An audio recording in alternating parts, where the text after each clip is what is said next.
So he says, this is exactly what he says. I'm told the footage of Shedeur Sanders' meeting with the Giants is so bad that both the Browns and the Sanders family have threatened legal action if it is. What in the NFL is happening right now? The New York Giants just leaked a draft interview recording with Shedeur Sanders, and fans are completely freaking out. Did Shedeur take some shots? Did the Giants forget what the word confidential means? Or did someone accidentally hit reply all on something that was supposed to stay locked away? Get ready, because this roller coaster involves hot mics, bad takes, and a whole lot of drama. What happened with Shedeur on draft night to make him fall to the 5th round, and them talking about the Giants coming out with all that information talking about Shedeur did bad, bombed the interview, all that type stuff. We all know my last video when I talked about the interview tape about Shedeur did not get a playbook. The NY Giants, in true Stonewall fashion, dropped a carefully trimmed clip from their highly sought-after interview with Shedeur Sanders, then quickly locked everything else away like it was top-secret intel. Was this a calculated PR stunt, or just a low-key attempt at sabotage? Either way, the silence speaks louder than any official statement. Fans aren't buying this half-baked version of transparency, and they're definitely not ready to just bench him and move on. Instead, they're demanding answers, calling out the organization for what feels like a planned smear job. One thing's for sure, the hate is loud, but Shedeur's supporters are even louder. There was another team that he sat down with. What do you mean it didn't go well after that? So, he was pissed that they did that to him. They did that to him. He counter-confronted the them. same thing they do to every other quarterback prospect. They did that to him. They slide in a mistake to see if you catch it. Right. And so because you're the quarterback. But he didn't take it as a correction. He took it as like he got pissed off. Yeah, and it's like so here's another one. So another one was, he throws a bad interception, and it was a deep throw early in the game, and he comes back and they go in the meeting, they show the interception. Let's just call it like it is. The Giants have perfected the tease. They've basically turned "we've got more, but we're not sharing it" into a comedy act, and the joke's on them. It's like they're standing center stage, booing themselves. Oh, you want more? Too bad. We're guarding it like Grandma's secret lasagna recipe. Congrats, Giants. You've officially become the talk of TikTok, X, and even Aunt Barbara's Facebook. Yep, the holy trinity of online outrage. This whole thing screams drama, screams petty, and definitely screams PR disaster in a fitted cap. Just release the full tape before fans start pulling up to headquarters with pitchforks and popcorn. GM is getting fired. The GM, who was that nigga that Jaden Daniels. The GM is on film that the nigga's son, the nigga asked his son last draft, yo, who you think I should pick? His son like, yo, you need to get the Jaden Daniels nigga, B. This is what his son, it's on tape. You should go Jaden Daniels. He laughing at his son. And all right, cool, get Jaden Daniels. I don't even know how that tape got out.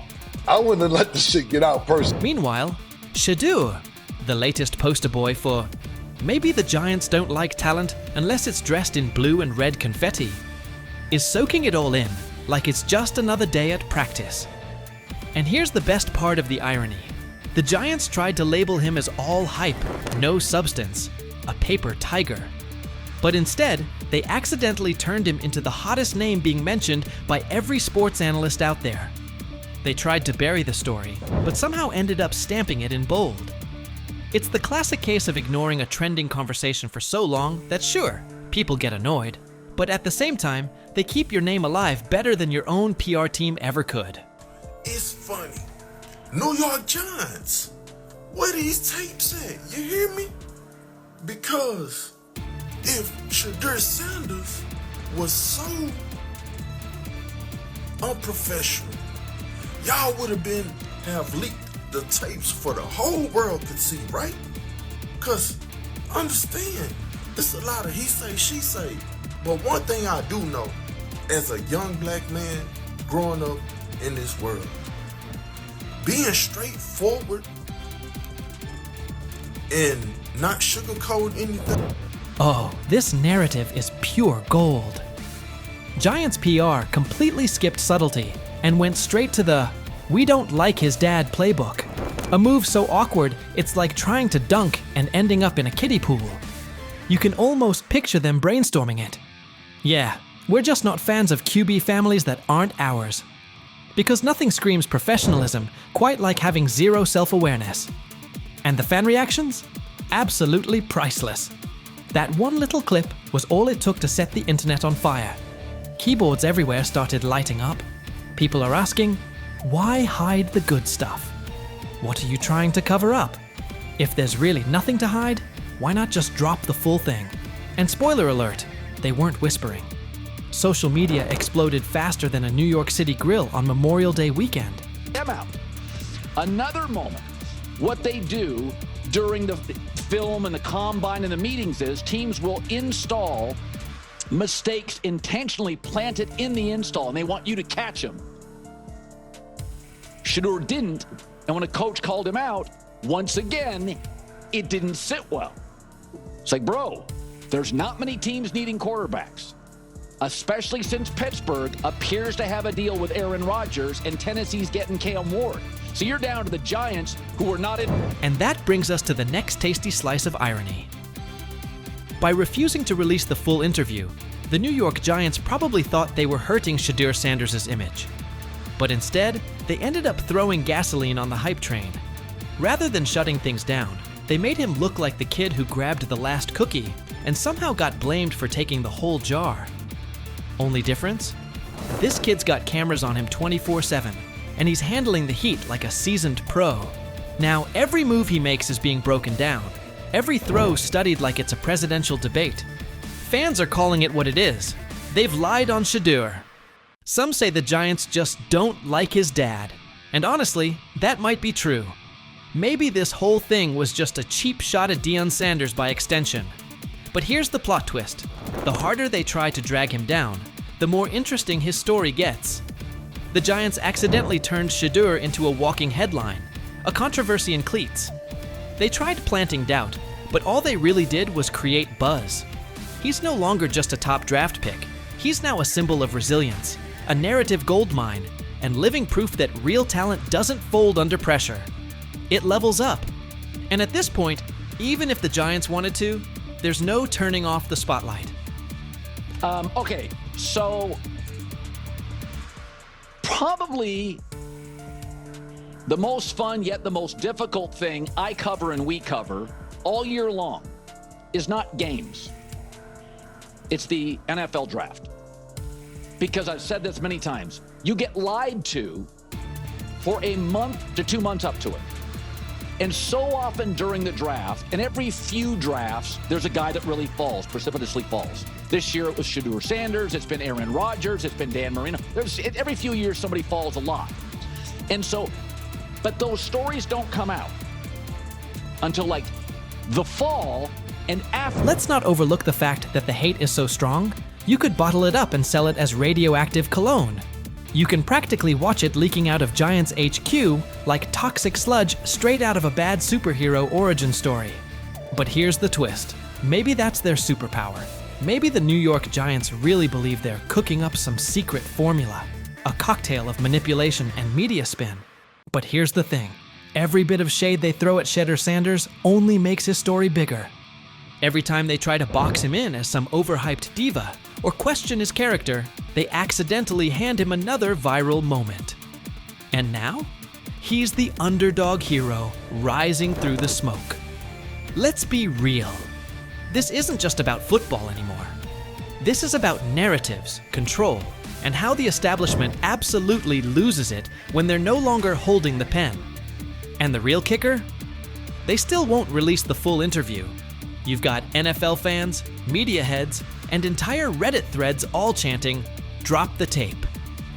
Like it's some long-lost Beatles album. Meanwhile, the Giants are just sitting there, staring into the void like nobody saw this mess coming. Now, I don't know if it ever gonna get leaked or not. The tapes, the New York Giants have the tape. They definitely have the tape. It's confirmation that they have the tape. Shedeur didn't do nothing. It's what they saying he did. I'm gonna tell you what these mixed reaction right here. So we already know about the New York Giants, but the Pittsburgh Steelers head coach Mike Tomlin reported Miles Sanders' talent, but hesitated to draft him due to previous challenges with quarterbacks like Russell Wilson and Justin Fields, leading to more cautious approach. Las Vegas Raiders. Sanders met with Raiders at the NFL scouting combine and expressed enthusiasm about potentially joining the team. His familiarity with the West Coast offense and quick release was noted positive, though concerns about his ceiling. Was out there, I talked to Denzel Ward. Yep. I talked to some, but I can't say the name. But anyway, I done talked to some people. He looked different. There's a difference when that young bull is out there spinning that ball. You hear me? Mm-hmm. Difference. I'm talking about football. I ain't talking about no media and all that hoopla and all them, on Twitter, they putting up the numbers. Some he was 10 for 12 for 2 touchdowns. I'm talking about when he's at the helm, he looks different. Whether he's going with the first team, second team, or third team. It don't matter. From being buried on the depth chart as a fourth stringer to suddenly becoming a standout on the second team, Shedeur Sanders just pulled off the most impressive quarterback comeback since Tom Brady made the world believe he wasn't finished at 40. What is it going to take for you to just buy in to Shedeur Sanders when players all around him are telling you how different he looks, how good he looked, how he just has that aura to him? Because it seems like all the players that are around Shedeur Sanders have nothing but great things to say about him and love him. Because again, he clearly just looks different than the rest of the competition that we've seen. And like I said, the last time I've seen guys go for or say things about a certain player like that, it was Baker Mayfield. So could 12 be that guy? How long until we see 12? Because I feel like it's just a matter of... The same haters who were cheering when he got dropped to fourth string are now scrambling for excuses faster than a glitchy Wi-Fi during the Super Bowl. Get ready, because this isn't just a step up on the depth chart. It's a serious reality check that's got the critics choking on their own words with a big helping of humble pie. Being said, I see some balls coming out of Shedeur Sanders at that game, and I'm like, kind of looks like a guy. Yeah, I'm reading. He can sling it. I see him, some of the veterans, how they talk to him, mic'd up, see what he's doing in the community. Yep. You talking about Njoku there?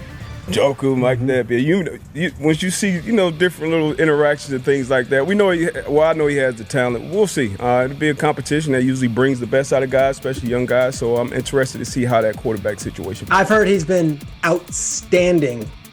The Cleveland Browns training camp just turned into the most talked about event in town. All thanks to Shedeur Sanders, who took his spot as fourth string and used it as motivation for one of the most impressive rises the NFL has seen in years. While everyone was busy counting him out and calling his career dead, Sanders was quietly putting together a performance so good that coaches are saying they haven't witnessed anything like it in the last 15 years. Drafted in the 5th round, all that means nothing when it's time to play football and that whistle blows. He looks different than the rest of the competition. That's what I heard. And I'm talking from a, not Brother Ward, I'm just talking about from sources that's in that room, that's on that field, that's playing the sport.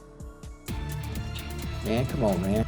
Yep, coaches with decades of experience are honestly scratching their heads, trying to figure out how someone goes from being a practice squad afterthought to seriously competing for a starting spot in just a few weeks. Thing is, they never planned on taking him. The problem is, like Ocho Cinco said, you got somebody that has endeared himself to the locker room.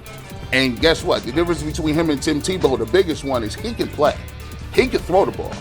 Tim Tebow running around being an H-back, he can throw the ball. And he's done everything he needs to do. He ain't saying nothing. He ain't rocking the boat. He ain't mad about the reps. He ain't mad about none of that. All the people out there want to see is this, like Tyler said earlier. We want to see what he can do with Jerry Jeudy. That's it. I want to see what he can do with David Njoku. I want to see him with Junkins. I want to see him with the first running backs. If you are cooking, if you are beating down the doors with the 3s and 4s, guess what? You deserve more. That was a bar. It rhymed. It was. Remember when Mary Kay Cabot dropped that bombshell report saying Shedeur Sanders was the 4th string quarterback? The internet blew up faster than a Michael Bay explosion. Critics came out of nowhere, like ants at a picnic, rushing to call his NFL dreams dead on arrival. They claimed he was only shining against guys who'd either end up on practice squads or be out of the league by September. They pointed out he wasn't getting reps in 11-on-11 drills and said he needed to earn his way up the depth chart. Dude, listen, the guy, all I can say is that he goes where the ball's supposed to go and it looks the way it's supposed to look. And when I hear that tells me it sounds like the Browns may have got a steal with Shedeur Sanders in the 5th round, because I think he'll have a chance. I'm not saying he's going to be the starting quarterback in September, like week 1 or 2 or whatever it may be early in the year, but I think he's got a chance to develop into something that hopefully would preclude them from having to draft a quarterback first overall or top 5 next year. He said, I see some balls coming out of Shedeur Sanders at that game, and I'm like, kind of looks like a guy. Yeah, I'm reading. He can sling it. I see him, some of the veterans, how they talk to him, mic'd up, see what he's doing in the community. You talking about Njoku there? Njoku, Mike Napier. Once you see, different little interactions and things like that, I know he has the talent. We'll see. It'll be a competition that usually brings the best out of guys, especially young guys. So I'm interested to see how that quarterback situation. I've heard he's been outstanding. Funny how the tables have turned. Those same critics are now watching Sanders climb the depth chart like he's scaling Mount Everest with rocket boosters. The guy they wrote off is now the one they can't stop paying attention to. Every completion sends a message. Every perfect throw is a reminder that real talent doesn't stay hidden forever. And with every practice, he's showing that maybe, just maybe, the Browns stumbled upon their hidden gem. One thing for the fans to sit here and hype up Shedeur Sanders, because we all know how we get about certain players that we like. But it's another thing when you hear it from players who are actually on the field, who are actually in the locker room, who are actually next to this guy every single day. Because I'm sure we've all seen the quote by now by Chad Johnson when they were on the nightcap, and he talked to some young bulls. He talked to Denzel Ward. He didn't want to give away his name, but he already did it. And he said that Denzel Ward says he looks different from the rest of the competition. We've already been seeing. When word got out that Shedeur Sanders officially moved up to second-team reps, passing Dylan Gabriel along the way, the shockwaves hit from Cleveland all the way to Canton.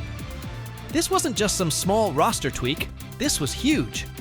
One day he's throwing passes to practice squad guys, and the next he's running with the second team, putting real pressure on the starting quarterback spot. The promotion came after Sanders completely dominated minicamp, showing toughness, leadership, and total control on the field. His passes were right on target, hitting receivers in stride. His decision-making was sharp as a blade, and his grasp of the playbook had coaches nodding like proud parents at a school play. But this wasn't beginner's luck. It was steady, calculated execution that the coaching staff just couldn't ignore. And I don't know, there was never no one thought he was this malcontent or like a bag. It wasn't. That was the word, That was kind of what was being said. That was kind of what was being said. No. The pre-draft process was so unorthodox that he didn't go through it all like everyone else did. And I think there's a lot that we can look back on this thing, especially if he becomes a star in this league, and say, you could point fingers in a million ways. Not having a pure agent, not having the workouts that everyone else did, going to these teams, not necessarily being as willing to throw the ball when asked at the All-Star games, like that kind of stuff I think might have stung him, it might have turned teams off, but I know. When Stephen A. Smith starts singing your praises, that's when you know you've officially arrived. The ESPN personality, famous for his fiery takes and no-nonsense analysis, didn't just mention Sanders. He gave him the full Stephen A. treatment. He praised Sanders not only for his top-tier football skills, but also for the intangibles that separate the good from the great. This kid's mindset puts him ahead of the pack, Stephen said, with the confidence of someone who's seen enough football to spot greatness from a mile away. He pointed out Sanders' composure, mental toughness, and relentless drive to compete at the highest level. When Stephen A. says, "It's not just about throws and stats anymore," you better believe the whole football world is paying attention. This stuff wasn't made up. I covered the draft for ESPN. I'm sitting on the desk. It's Shefty, it's Mel, it's me, it's Lewis. I heard some of the same things that Deion Sanders is talking about. And S.A. and Kenton, you know this, we all have relationships. We all have people who tell us information, they help us prepare to do our job. I heard some of the same things. Some of these things weren't necessarily made up, at least I don't think, from the people that I trust who told me these things. And so, and it's not a knock, it's just how he plays in that spread wide open offense, and you project that to a spread wide open field, yes, the arm may not be as strong. I can't imagine there's many people that think Dillon Gabriel's a better quarterback than Shedeur Sanders. I don't care where they were drafted. And if the Browns are the one team that thinks that, then I'm going to suspect it's not true. I never root against anybody. Yeah. But I'd be surprised if Dillon Gabriel's ever a legitimate starting quarterback for the Cleveland Browns. I'd be surprised. I just don't think. Big news coming out of Cleveland. The competition for the starting quarterback spot is getting intense. Right now, it looks like Shedeur Sanders is pulling ahead in the race for QB1, while Dillon Gabriel is starting to raise concerns about whether he can hold onto the job. Gabriel was brought in for his size and physical presence, but things haven't been going his way. His arm strength and overall throwing performance during training camp have been underwhelming. In contrast, Sanders has been consistently outperforming him on the field. At this point, Shedeur Sanders seems to be on track to take over as Cleveland's starting quarterback. This shift could have big implications for the team moving forward. Initially, Gabriel was drafted before Sanders and was widely seen as the likely pick for the top quarterback spot. But there's been one major issue that keeps coming up: his height. At just 5'11", Gabriel's size has become a real concern, especially in a league where physical stature can make a big difference. Throughout training camp, Gabriel has had a tough time making long throws with the kind of ease people expected from him. In a position that demands both power and precision, that's a tough weakness to overcome. Meanwhile, Sanders has continued to turn heads with his ability to deliver accurate deep passes, using his long limbs and natural throwing ability to his advantage. It's become clear that Sanders has taken control of the QB battle during camp, while Gabriel has struggled, particularly when facing pressure or a crowded pocket. That's now led to a lot of talk from analysts, who are wondering if Gabriel's lack of arm strength and ability to perform under pressure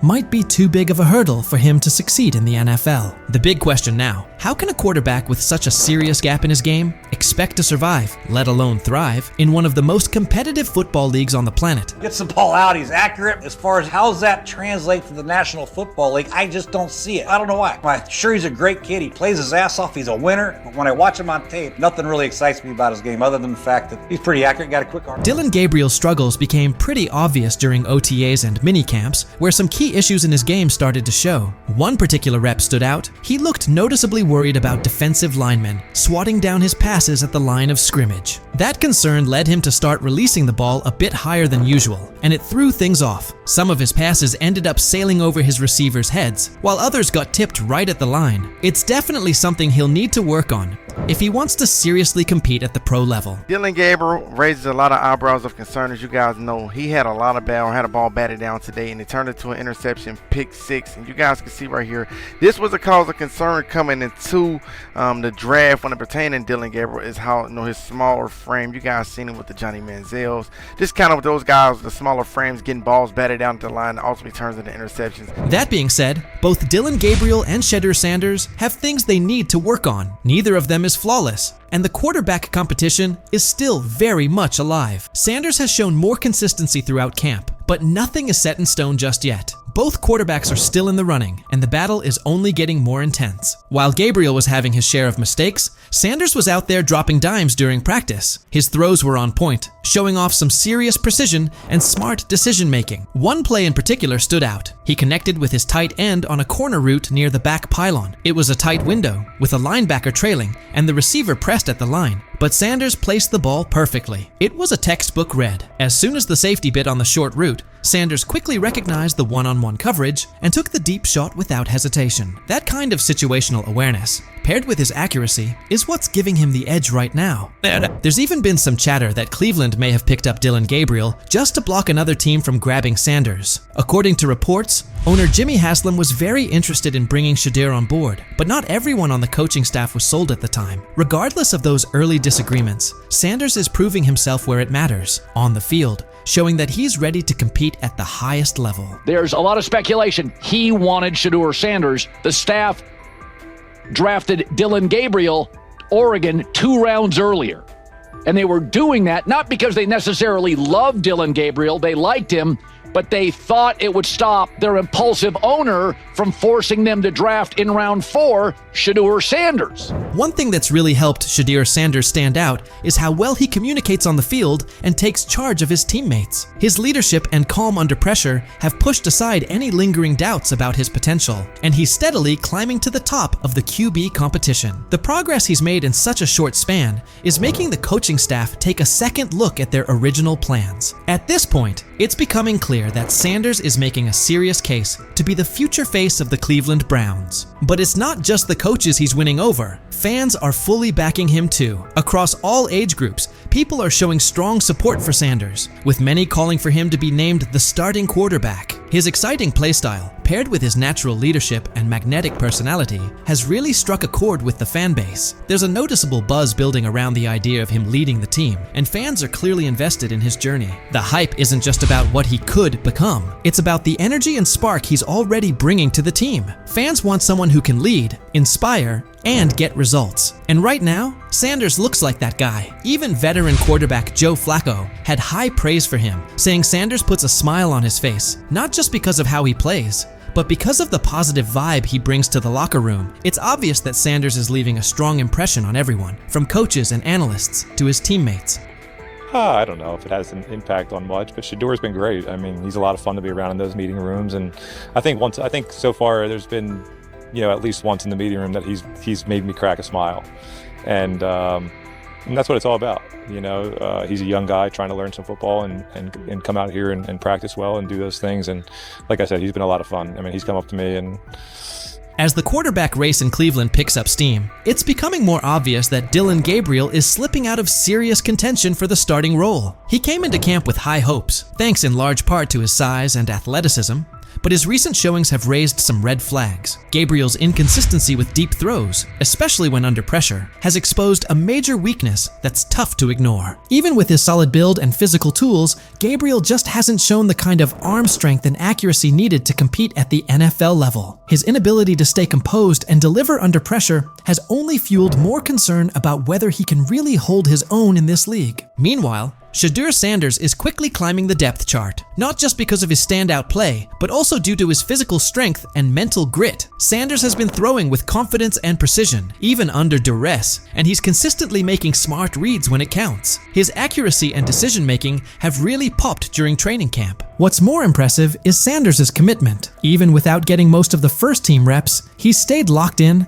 and kept a disciplined approach. That work ethic, paired with his upbeat personality and leadership qualities, has earned him the respect of both his coaches and teammates. He's become a favorite among the fans, not just for what he's doing on the field, but for the energy he brings to the team overall. With Gabriel continuing to struggle, Sanders is clearly setting himself apart, not only with performance, but with presence. So now the question goes out to Browns fans. With Gabriel trying to find his footing, and Sanders making a strong push with solid play and leadership, who do you see taking over as QB1? Are you holding out hope that Gabriel bounces back? Or do you think Sanders is the obvious choice to lead this team into the future? Let us know what you think and who you're backing.